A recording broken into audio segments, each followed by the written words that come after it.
کبھی سنا ہے کہ ایک نصیحت آپ کی جان بچا سکتی ہے۔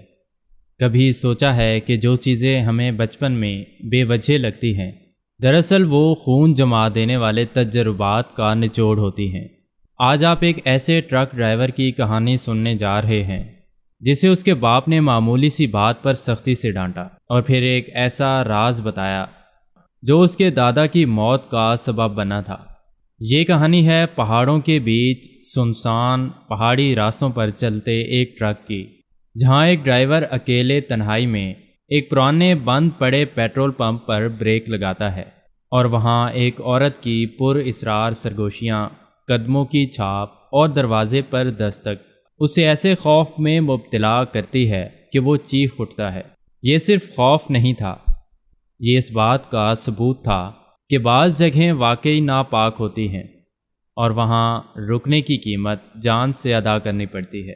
تو چلیے شروع کرتے ہیں آج کی سٹوری۔ جلدی سے اپنے ہیڈ فونز لگا لیجئے اور کمرے کی لائٹس آف کر لیجئے۔ آج کی سٹوری ہمارے ساتھ اسد خان نے KPK سے شیئر کی ہے، تو آئیے چل کر ان کی سٹوری انہی کی زبانی ہی سنتے ہیں۔ وہ کہتے ہیں، السلام علیکم۔ آج جو میں واقعہ آپ کو بھجوا رہا ہوں یہ میرے ساتھ ہی پیش آیا تھا۔ آپ سمجھ لو کہ یہ کسی اور کی کہانی نہیں بلکہ میری اپنی آپ بیتی ہے، لیکن ہر کہانی کو سمجھنے کے لیے اس کے بیک گراؤنڈ کا پتہ ہونا ضروری ہوتا ہے۔ ہم سب خاندانی ٹرک ڈرائیور تھے۔ آپ سمجھ لو کہ ہمارا پورا محلہ سب اسی کام پر لگا ہوا تھا۔ میرے دادا بھی یہی کام کرتے تھے، میرے بابا بھی، اور ان کے بعد میں بھی۔ دادا بچپن سے ہی ابو کو اپنے ساتھ لے کر جاتے تھے، چونکہ وہ جانتے تھے کہ ابو نے بھی بڑے ہو کر یہی کام کرنا ہے، اور اگر آپ کسی کو تربیت دینا چاہتے ہوں تو بچپن سے زیادہ اور کون سا اچھا وقت ہو سکتا ہے۔ بس اسی لیے دادا میرے ابو کو اپنے ساتھ ہی رکھتے تھے۔ دادا کا انتقال جوانی میں ہی ہو گیا تھا، تو ابو کے کندھوں پر بہت جلدی ذمہ داری آ گئی، لیکن انہوں نے دادا کی روایت کو قائم رکھا، وہ ایسے کہ اب وہ مجھے اپنے ساتھ لے کر جاتے تھے۔ میں 6-7 سال کا تھا جب سے ابو کے ساتھ جا رہا تھا۔ میں نے پاکستان کا چپا چپا دیکھ لیا تھا۔ کوئی ایسے پہاڑ، کوئی ایسا صحرا باقی نہیں بچا تھا جس کو میں نے نہ دیکھا ہو۔ مجھے تو ابا کے ساتھ جانے میں بہت مزہ آتا تھا۔ ان خوبصورت پہاڑی علاقوں میں گھومنا، کوئی فکر نہ ذمہ داری، اپنے مستقبل کا بھی پتہ تھا کہ بڑے ہو کر یہی کام کرنا ہے، تو فل عیاشی والی زندگی گزر رہی تھی۔ لیکن ابو کے دوران ڈرائیونگ وہ مجھے ایک چیز بار بار سمجھاتے تھے۔ وہ مجھے بتاتے تھے کہ بیٹا، تمہیں پتہ ہونا چاہیے کہ تم کس وقت کس علاقے میں ہوگے۔ ایک ٹرک ڈرائیور کے لیے یہ چیز پتہ ہونا بہت ضروری ہوتا ہے کہ اس نے کہاں رکنا ہے، کہاں کھانا کھانا ہے، اور تیسری چیز جس کو سن کر آپ لوگ بہت حیران ہوں گے، ابو ایک چیز جو بہت سختی سے سمجھاتے تھے کہ بیٹا، جب بھی تمہیں کبھی حاجت محسوس ہو تو کھلی جگہ پر مت جانا، نہ پہاڑوں میں نہ صحراؤں میں، بلکہ کسی واش روم کا انتخاب کرنا چاہیے، وہ پیٹرول پمپ کا ہو یا مسجد کا۔ اور وہ ہمیشہ اس بات پر زور دیتے تھے کہ پاکی اور ناپاکی کا خیال رکھنا۔ میں ابو کی بات سن کر بہت حیران ہوتا تھا، کیونکہ میں تو رستے میں اکثر دیکھتا تھا کہ جب بھی کسی ڈرائیور کو حاجت محسوس ہوتی تھی وہ کہیں بھی ٹرک کھڑا کرتا تھا اور قریبی جگہ پر جا کر بیٹھ جاتا تھا۔ میں ابو سے پوچھتا رہتا تھا، لیکن وہ مجھے کچھ نہیں بتاتے تھے، بس اتنا کہتے تھے کہ اس کو میری نصیحت سمجھنا۔ ایک دفعہ مجھ سے نافرمانی ہو گئی اور میں درخت کے نیچے بیٹھ کر فارغ ہو رہا تھا۔ ابو نے مجھے پکڑ لیا اور اتنا مارنا شروع کیا کہ آپ یقین کریں گے کہ آس پاس کے لوگوں نے مجھے چھڑوایا۔ ابو نے مجھے ٹرک میں بٹھایا اور دوبارہ سفر کا آغاز کر دیا۔ میں ٹرک میں بیٹھا روئے جا رہا تھا۔ جب ابو کا کچھ غصہ ٹھنڈا ہوا تو انہوں نے مجھے کہا کہ اب تم چپ کرو، میں تمہیں ایک واقعہ سناتا ہوں۔ اس سے تمہیں اندازہ ہوگا کہ اس کام کے لیے میں تمہیں کیوں منع کرتا ہوں۔ تب ابو نے بتایا کہ تمہیں کیا لگتا ہے تمہارے دادا کی موت طبی ہوئی تھی؟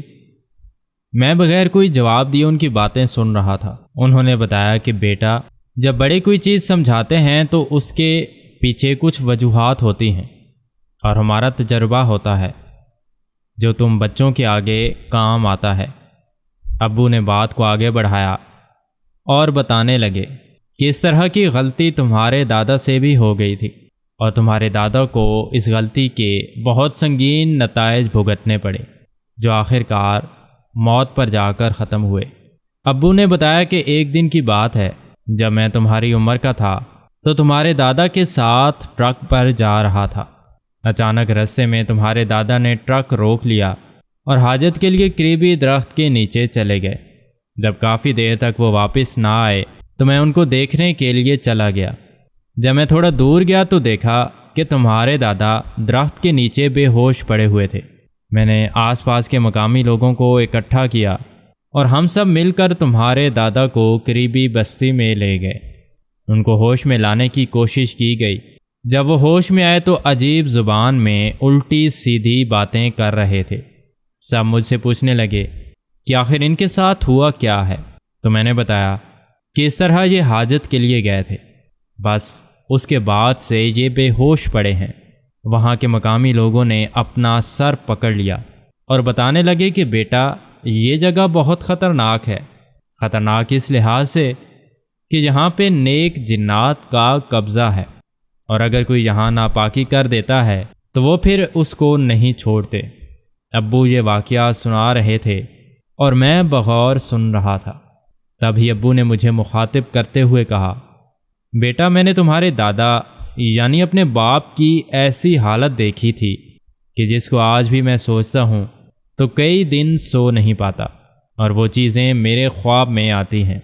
اس رات جب وہ ہوش میں آئے تھے اور عجیب و غریب زبانیں بول رہے تھے، ان کی آنکھیں سرخ ہو رہی تھیں اور وہ بستر سے 5 فٹ اونچی چھلانگ لگا رہے تھے۔ اس کے بعد انہیں بہت تیز بخار ہو گیا۔ ہم ان کو لے کے شہر کے ہاسپٹل کی طرف روانہ ہو گئے، کیونکہ وہ تو ایک بہت ہی پسماندہ قصبہ تھا۔ اور ابو یہ جو مجھے واقعہ سنا رہے تھے یہ تقریباً 1966 کا ہوگا۔ پھر ابو نے بتایا کہ جب وہ دادا کو لے کر ٹرک میں جا رہے تھے اور شہر کے بہت قریب تھے تو دادا کا انتقال ہو گیا۔ یہ واقعہ سن کر تو میرا رونا ایک دم ہی ختم ہو گیا، اور مجھے ابو پر پیار آنے لگا کہ وہ مجھ سے کتنی محبت کرتے تھے۔ میں ابو کے گلے لگ گیا اور ان سے معافی مانگی۔ یہ واقعہ مجھے ابو نے پہلی دفعہ سنایا تھا۔ یہ میرے لیے بہت بڑا انکشاف تھا کہ میرے دادا کی موت جنات کے ہاتھوں ہوئی تھی۔ خیر، وقت گزرتا گیا، میں جوان ہو گیا تھا اور ٹرک چلانے لگا تھا۔ ابو کی آنکھوں میں مسئلہ ہو گیا تھا تو وہ اپنا زیادہ وقت گھر پر ہی گزارتے تھے، یا جب کبھی بور ہوتے تھے تو میرے ساتھ بیٹھ کر جایا کرتے تھے۔ یہ ایک دن کی بات ہے جب مجھے پتہ چلا کہ اس دفعہ میں نے سامان لے کر چترال جانا ہے۔ خیر، میں نے تیاری کرنا سٹارٹ کر دی۔ آپ کو ایک اور چیز بتا دوں کہ ہم ٹرک ڈرائیورز ہمیشہ رات میں سفر کرتے ہیں، دن میں سوتے ہیں اور پوری رات ٹرک چلاتے ہیں۔ اس کی ایک وجہ یہ ہے کہ رات کے وقت ٹریفک نہیں ہوتی، کیونکہ اگر دن کے ٹائم ہم لوگ جائیں اور ٹرک کسی ٹریفک جیم میں پھنس جائے تو اتنی اونچائی پہ ٹرک کو روکنا مشکل ہو جاتا ہے۔ اسی لیے ہمیں خالی روڈیں چاہیے ہوتی ہیں تاکہ ٹرک فٹافٹ وہاں سے نکل جائے، اور یہ سہولت صرف رات کے وقت ہی ہمیں میسر ہوتی ہے۔ جو لوگ چترال جا چکے ہیں ان کو تو پتہ ہوگا، لیکن جن لوگوں نے ابھی تک وہاں کا سفر نہیں کیا ہے ان کو بتا دوں کہ وہ سڑک انتہائی خوفناک ہے۔ ان سڑکوں کی ایک طرف پہاڑ اور دوسری طرف گہری کھائیاں۔ نئے آدمی کے لیے یہ منظر بہت خوفناک ہوگا، لیکن ہم چونکہ بچپن سے دیکھ رہے تھے تو ہمیں بالکل بھی محسوس نہیں ہوتا تھا۔ کچھ سڑک کے ٹوٹے تو اتنے تنگ ہو جاتے تھے کہ کئی دفعہ تو ہمارا ٹائر آدھا سڑک سے باہر نکل جاتا تھا۔ پھر جیسا کہ میں بتا رہا تھا کہ میں نے تیاری شروع کر دی۔ ٹرک لے جا کر ورک شاپ میں کھڑا کر دیا اور اپنے دوست مکینک کو اپنے سفر کے بارے میں بتایا۔ اور اسے کہا کہ ذرا ایک دفعہ ٹرک پر نظر مار لو، اگر کوئی فالٹ نظر آئے تو اس کو دور کر دو۔ ٹرک وہیں کھڑا کر کے میں گھر آ گیا اور سو گیا۔ رات کو 10-11 بجے میری آنکھ کھلی۔ ابو کی اس دن طبیعت ٹھیک نہیں تھی تو انہوں نے تو میرے ساتھ جانے سے انکار کر دیا۔ اب یہ سفر مجھے اکیلے کرنا تھا۔ 1-2 دوستوں سے اور بھی پوچھا، لیکن ان سب نے کوئی نہ کوئی بہانہ بنا دیا۔ لگ رہا تھا کہ قسمت ہی آج اکیلے جانا ہے۔ میں نے رات 12 بجے سفر کا آغاز کر دیا۔ پوری رات میں ٹرک چلاتا رہا۔ پھر جب ٹریفک بڑھنے لگی تو میں نے قریبی سٹاپ پر لے جا کر ٹرک کھڑا کر دیا اور کھانا وغیرہ کھا کر سو گیا۔ ویسے تو یہ سفر تقریباً 8-9 گھنٹے کا ہے، لیکن ٹرک کے اندر جہاں ہماری میکسیمم سپیڈ 20 سے لے کے 30 تک ہوتی ہے، اس میں یہ سفر کئی گنا بڑھ جاتا ہے۔ اور جب کا واقعہ آپ کو میں بتا رہا ہوں، اس وقت 92 کا ورلڈ کپ چل رہا تھا۔ پھر جیسا کہ میں بتا رہا تھا کہ میں دوپہر کو کھانا وغیرہ کھا کر اڈے پر ہی سو گیا۔ رات کو جب آنکھ کھلی تو 9 بج رہے تھے۔ میں نے اٹھ کر کھانا کھایا، چائے پی، واش روم سے فارغ ہوا اور رات 11 بجے مجھے دوبارہ سفر کا آغاز کر دیا۔ میں رات کے اس اندھیرے میں تنہا ان پہاڑوں کے بیچ، اب تو چترال کی روڈیں بہت اچھی بنا دی ہیں، لیکن جب کہ میں بات کر رہا ہوں یہ ایک موت کا سفر ہوتا تھا۔ اتنی ٹوٹی پھوٹی روڈیں تھیں جن پر اتنے دھڑکے لگتے تھے کہ انسان ٹرک سے نیچے اتر بھی جاتا تو جھٹکے محسوس ہوتے رہتے تھے۔ خیر میں ان ویران بیابانوں کے اندر ٹرک چلاتا ہوا لے کے جا رہا تھا۔ کافی دیر بعد کوئی اور ایک آدھ ٹرک نظر آ جاتا تھا، کیونکہ ایسی سڑکوں پر ٹرک چلانا کسی عام ڈرائیور کے بس کی بات نہیں تھی۔ اس وقت ان سڑکوں پر ٹرک چلانے کے لیے آپ کی مہارت بہت ضروری تھی، اور اس زمانے میں مجھ جیسے ماہر ڈرائیور بھی بہت کم تھے، اور وہی اس راستے پر آتے تھے۔ رات کے 2:30 یا 3 بج رہے تھے۔ میں ان بیابانوں میں سے گزرتا ہوا جا رہا تھا۔ مجھے یاد ہے کہ اس رات چاند کی پہلی تاریخ تھی۔ اندھیرا اتنا زیادہ تھا کہ اگر اپنے ٹرک کی لائٹس بند کر دیتا تو شاید اپنا ہاتھ بھی نہ دیکھ پاتا۔ اب اس تاریخی میں اکیلا ان پہاڑوں کے اندر میں ٹرک بھگائے جا رہا تھا۔ اکتوبر کا مہینہ چل رہا تھا، اور ان پہاڑی علاقوں میں اکتوبر میں ہی کافی ٹھنڈ ہو جاتی ہے۔ بس اسی ٹھنڈ کے باعث مجھے حاجت محسوس ہوئی اور میں آس پاس دیکھنے لگا کہ کوئی قصبہ نظر آ جائے۔ چند کلومیٹر چلنے کے بعد پہاڑی سلسلہ کچھ دیر کے لیے ختم ہوا اور ایک چھوٹا سا قصبہ نظر آیا۔ اس قصبے کے باہر ہی ایک چھوٹا سا پیٹرول پمپ بنا ہوا تھا۔ لائٹ کا تو خیر اس زمانے میں نام و نشان ہی نہیں تھا۔ میں نے ٹرک لے جا کر پیٹرول پمپ کے اندر روکا۔ وہ کہنے کو ہی پیٹرول پمپ تھا، صرف 2 مشینیں لگی ہوئی تھیں جو انتہائی بہت سیدھا تھیں، اور پیچھے مجھے 1-2 کمرے نظر آ رہے تھے جن کے بارے میں دعا کر رہا تھا کہ شاید یہ واش روم ہو۔ میں نے ٹرک اس کے ساتھ ہی پارک کر دیا اور ٹارچ نکال کر باہر آ گیا۔ میں ٹارچ سے چاروں طرف کا جائزہ لے رہا تھا کہ دیکھ سکوں کہ کوئی آدمی نظر آ جائے، لیکن ایسا لگ رہا تھا کہ یہ پیٹرول پمپ کافی عرصے سے بند ہے، کیونکہ مشینیں بھی خراب پڑی تھیں اور ان پر کئی انچ موٹی مٹی کی تہ جمی ہوئی تھی۔ میں ٹارچ لے کر پمپ کے پچھلے حصے کی طرف چلا گیا۔ وہ کمرے ایسے بنے ہوئے تھے جن کے پیچھے ایک کھائی تھی۔ میں ٹارچ سے ادھر ادھر دیکھ بھی رہا تھا اور آوازیں بھی لگا رہا تھا کہ اگر کوئی انسان جہاں موجود ہے تو وہ میری آواز سن کر باہر آ جائیں۔ میں نے پچھلے حصے میں جا کر دیکھا تو وہاں 3 کمرے تھے، 2 پر تالا پڑا ہوا تھا، اور تیسرا جب کھولا تو خوشی سے آنکھوں میں آنسو آ گئے۔ وہ واش روم تھا۔ ابھی میں واش روم کے اندر جا کر کھڑا ہی ہوا تھا کہ مجھے باہر سے کسی عورت کے گنگنانے کی آواز آنے لگے۔ میں فوراً ہی ٹارچ لے کر باہر آ گیا اور چاروں طرف دیکھنے لگا کہ یہاں اس وقت بھلا کسی عورت کا کیا کام تھا۔ میں نے اس پمپ کے چاروں طرف چکر لگا لیا، لیکن مجھے وہاں کوئی بھی نظر نہیں آیا۔ مجھے لگا کہ شاید میرے کان بجے ہیں۔ میں دوبارہ واش روم کے پاس آیا، دروازہ کھولا اور اندر چلا گیا۔ میں اندر بیٹھا، ابھی اپنے کام سے فارغ ہو ہی رہا تھا۔ مجھے باہر ایسا محسوس ہوا کہ کسی کے قدموں کی چھاپ واش روم کی طرف آ رہی ہے۔ میں آوازیں مارنے لگا کہ باہر کون ہے، لیکن کوئی جواب نہیں آ رہا تھا۔ لیکن وہ چلنے کی آواز قریب سے قریب تر ہوتی جا رہی تھی۔ اس زمانے میں چوری وغیرہ کی وارداتیں بہت کم تھیں، بلکہ سمجھے نہ ہونے کے برابر تھی، اور نہ ہی ہمارے پاس کوئی ایسا قیمتی سامان ہوتا تھا کہ چور ہمیں لوٹنے کے لیے آئیں۔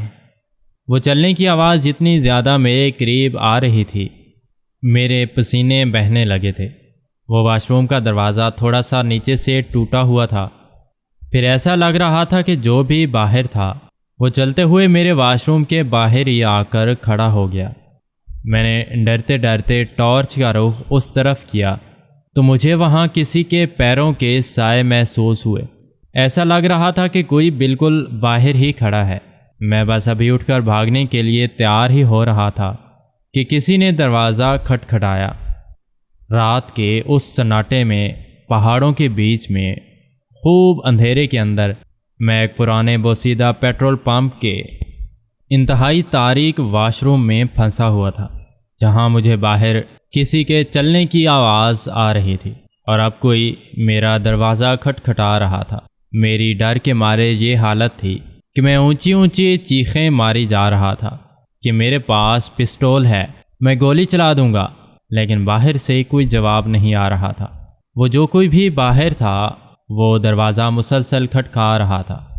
میں نے فوراً ہی دروازہ کھولا اور ٹارچ کا رخ سامنے کر دیا، لیکن مجھے حیرت کا شدید جھٹکا لگا جب میں نے دیکھا کہ باہر کوئی بھی نہیں تھا۔ میں سمجھ گیا تھا کہ میرے اوپر جنات حملہ آور ہو گئے ہیں اور میں غلط جگہ پر رک گیا ہوں۔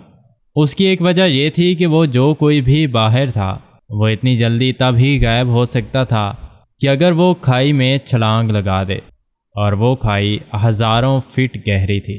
میں فٹافٹ باہر کی طرف بھاگا اور جا کر ٹرک کو سٹارٹ کرنے لگا۔ اب وہ ٹرک سٹارٹ ہونے کا نام ہی نہیں لے رہا تھا، اور یہ میں جھوٹ نہیں بولوں گا، میرے ٹرک کے سلف میں مسئلہ تھا۔ کبھی تو پہلے صف میں سٹارٹ ہو جاتا تھا اور کبھی بالکل پھنس جاتا تھا، اور اتفاق سے اس رات وہ غلط ٹائم پر پھنس گیا تھا۔ اب مسئلہ یہ تھا کہ اگر زیادہ سلف مارتا تو بیٹری ڈاؤن ہونے کا خطرہ تھا، اسی لیے اس میں مجھے انتظار کرنا پڑتا تھا۔ 2-3 منٹ بعد خود بخود سلف ٹھیک ہو جاتا اور ٹرک سٹارٹ ہو جاتا۔ اس لیے اب میرے پاس کوئی اور چارہ نہیں تھا کہ میں چپ چاپ اس ٹرک میں 2 سے 3 منٹ انتظار کروں۔ میں چپ چاپ ٹرک میں بیٹھا دل ہی دل میں آیتیں تلاوت کر رہا تھا۔ تب ہی مجھے وہی چلنے کی آواز جو واش روم کے باہر سے آئی تھی وہ مجھے ٹرک کے پیچھے سے آنے لگے۔ ایک تو سناٹا گھپ اندھیرا اتنا تھا کہ اگر شاید کوئی پن بھی نیچے سڑک پر پھینکی جاتی تو اس کی بھی پوری آواز گونجتی۔ میرے دل کی دھڑکن انتہائی خطرناک حد تک بڑھ چکی تھی۔ میں آنکھیں بند کیے بس جو آیت مجھے آتی تھی پڑھتے جا رہا تھا۔ پھر ایسا لگا کہ جیسے کوئی میرے ٹرک پر چڑھ رہا ہے۔ میں بیچ بیچ میں اپنی سائیڈ مرر سے بھی دیکھ رہا تھا کہ پیچھے کون ہے، کہ کہیں کوئی انسان تو نہیں جو مجھے ڈرا رہا ہو۔ لیکن چلنے کی آواز آ رہی تھی، لیکن شیشے میں نظر کوئی بھی نہیں آ رہا تھا۔ اب وہ جو کوئی بھی تھا وہ میرے ٹرک کے اگلے حصے کی چھت پر چل رہا تھا۔ اس کے قدموں کی ایک ایک چھاپ میرے دل پر لگ رہی تھی، اور لگ رہا تھا کہ جیسے میرا آخری وقت قریب آ گیا ہو۔ اور پھر اچانک ہی مجھے کوئی شیشہ ٹوٹنے کی آواز آئی، اور شیشے کی کرچیاں میرے منہ پر آ کر لگیں۔ جب میں نے لیفٹ سائڈ پر دیکھا تو میری سیٹ پر ایک پتھر پڑا ہوا تھا اور میرے دروازے کا شیشہ ٹوٹا پڑا تھا۔ میں نے دل میں بس دعا کر لی کہ اللہ، اب میں تیرے پاس آ رہا ہوں۔ میں نے جتنے بھی زندگی میں گناہ کیے ہیں ان سب کے لیے معافی مانگتا ہوں، کیونکہ مجھے لگ رہا تھا کہ جو کوئی بھی باہر تھا اب وہ اندر آنے ہی والا تھا۔ اب میں یہ دعائیں مانگ ہی رہا تھا کہ مجھے پیچھے سے آواز آئی کہ کون ہے اندر۔ جب میں نے گھبرا کر باہر دیکھا کہ یہ کس کی آواز ہے تو دیکھا کہ ایک ٹرک ڈرائیور میرے ساتھ ہی کھڑا تھا۔ میں اتنا زیادہ خوف زدہ ہو گیا تھا کہ مجھے اس ٹرک کے آنے کی آواز ہی نہیں آئی۔ میں فوراً ٹرک سے نیچے کودا اور اس بندے کو گلے لگا لیا اور بے تحاشا رونے لگا۔ وہ مجھ سے پوچھ رہا تھا کہ ہوا کیا ہے، تم یہاں اس جگہ کیوں کھڑے ہو؟ وہ ٹرک ڈرائیور میری حالت دیکھ کر سمجھ گیا تھا کہ میں ٹرک چلانے کی حالت میں نہیں ہوں۔ اس کے ٹرک میں 2 لوگ تھے، وہ دوسرا بھی ٹرک ڈرائیور ہی تھا۔ اس نے میرے ٹرک کی چابیاں اس کو دیں اور کہا کہ ساتھ ساتھ چلو۔ اس ٹرک ڈرائیور نے مجھے اپنے ساتھ ہی ٹرک میں بٹھا لیا۔ اب آگے والے ٹرک میں اس کے ساتھ جا رہا تھا، جبکہ پیچھے اس کا دوست میرا ٹرک لے کر ساتھ ساتھ چل رہا تھا۔ تقریباً 4-5 گھنٹے بعد ہم چترال کی حدود میں داخل ہو گئے۔ ہمیں وہاں ایک ہوٹل نظر آیا تو وہیں رک گئے۔ میں نے ہاتھ منہ دھویا، ناشتہ کیا۔ جب کچھ حواس بحال ہوئے تو اس ٹرک ڈرائیور نے مجھ سے پوچھا کہ بیٹا تو وہاں کیا کر رہا تھا؟ تو یہاں پہلی دفعہ آیا؟ میں نے ان کو بتایا کہ نہیں، میں تو یہاں آتا رہتا ہوں، لیکن اس پیٹرول پمپ پر پہلی دفعہ رکا تھا۔ پھر میں نے ان بزرگ ٹرک ڈرائیور کو وہ سارے واقعات گوش گزار کر دیے جو میرے ساتھ اس رات پیش آئے تھے۔ تب اس بزرگ ڈرائیور نے بتایا کہ بیٹا یہاں پر یہ پیٹرول پمپ بھی اسی لیے بند ہوا تھا کہ لوگوں نے یہاں بہت ساری مخلوقات کو دیکھا تھا اور یہاں کام کرنے سے انکار کر دیا تھا، لیکن جب پمپ کے مالک نے ضد کی اور پمپ کو بند نہ کیا تو اس کی لاش پیچھے کھائی سے ہی ملی تھی۔ میں بہت سہمے ہوئے انداز میں ان بزرگ ٹرک ڈرائیور کی باتیں سن رہا تھا۔ تبھی ان بزرگ ٹرک ڈرائیور نے کہا کہ بیٹا تمہاری قسمت اچھی تھی جب ہم لوگ وہاں سے گزر رہے تھے، ورنہ نہ جانے تمہارے ساتھ وہاں کیا ہو جاتا۔ میں نے ان بزرگ ٹرک ڈرائیور سے کہا کہ میں تو یہاں رکنا بھی نہیں چاہتا تھا، لیکن پھر میں نے ان کو ابو کی نصیحت بتائی تو وہ آگے سے کہنے لگے کہ بیٹا تمہارے ابو نے صحیح نصیحت کی تھی، لیکن ایک بات تمہیں بتانا بھول گئے کہ ضروری نہیں کہ یہ جنات کھلے میدان میں ہی ہوں، بلکہ ایسے واش رومز اور ایسی عمارتیں جو کئی سالوں سے استعمال نہ ہوئی ہوں، وہاں بھی ان چیزوں کا بسیرا ہو جاتا ہے۔ اور تم سے بھی وہی غلطی ہوئی، تم نے اس واش روم کا استعمال کیا جو 5 سال سے بند پڑا تھا، اور یہاں کا کوئی بھی مقامی دن کے وقت بھی اس کی طرف نہیں جاتا، اور تم رات کے اس پہر وہاں واش روم چلے گئے۔ میں نے وہیں قریبی مسجد میں شکرانے کے نفل ادا کیے کہ پتہ نہیں کون سی مصیبت میرے اوپر آنے والی تھی جس سے اللہ نے مجھے بچا لیا تھا، اور یہ واقعہ ان چند واقعات میں سے ایک ہے جن کو میں مرتے دم تک نہیں بھولوں گا۔ جی تو پیارے ناظرین، کیسی لگی آپ کو ہماری آج کی سٹوری؟ امید ہے کہ اچھی لگی ہوگی۔ اگر آپ کے ساتھ بھی کوئی ایسی پیرانارمل ایکٹیویٹی ہوئی ہے تو آپ ہمیں انسٹاگرام پر یا ای میل پر سینڈ کر سکتے ہیں۔ ہم آپ کی بھیجی گئی سٹوریز میں سے سب سے بیسٹ کو سلیکٹ کر کے اپنے چینل پر ضرور نیریٹ کریں گے۔ تو ملتے ہیں اسی طرح کی کسی اور نئی سٹوری کے ساتھ، تب تک کے لیے اپنا اور اپنے پیاروں کا بہت سارا خیال رکھیں۔ اللہ حافظ۔